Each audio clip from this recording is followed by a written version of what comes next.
Salut, ici Maxime Johnson avec le nouvel iPad Air au lancement d'Apple à San Francisco. Alors, l'iPad Air ici, c'est le nouveau nom de la tablette haut de gamme d'Apple, donc la tablette plein format avec son écran de 9,7 pouces. Cet appareil-là va remplacer l'iPad de quatrième génération qu'on a là, dans les magasins actuellement. Donc, l'iPad Air, première nouveauté qu'on voit à l'œil très facilement, c'est son design. Donc, c'est un design qui s'inspire de celui de l'iPad mini de l'année dernière et de certains iPod Touch aussi. Donc, c'est un design plus métallique avec des coins arrondis et donc deux gros haut-parleurs derrière. Donc, ça, c'est quand même une petite nouveauté intéressante. Plus important maintenant, la tablette est plus mince et plus légère. Et ça, je dis que c'est important parce que depuis l'iPad 2, l'iPad était toujours de plus en plus lourd.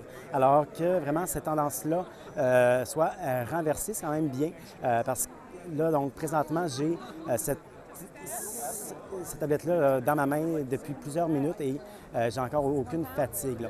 Donc, la minceur, elle passe de 9,4 mm à 7,5 mm et le poids, lui, il passe de 1,4 livre, à 1 livre. Pour atteindre ça, ce qu'Apple a fait, c'est qu'on a changé le processeur de la tablette qui est maintenant plus performant et surtout qui consomme moins, en fait. Donc, pour avoir la même autonomie de 10 heures, on a besoin d'une pile plus petite, plus légère et donc qui prend aussi moins de place. Donc, ça, c'est deux des principales nouveautés.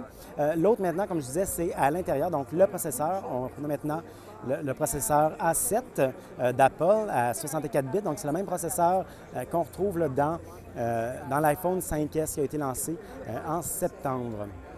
L'iPad Air va aussi être offert avec beaucoup plus d'applications gratuites qu'auparavant, donc notamment toutes les applications de la suite iLife, dont iPhoto, et de la suite iWork.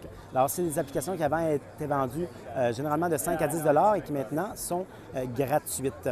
Alors, le iPad Air va être lancé au Canada le 1er novembre. Le prix canadien n'a pas encore été annoncé officiellement, mais aux États-Unis, il reste le même prix, donc à 499 $.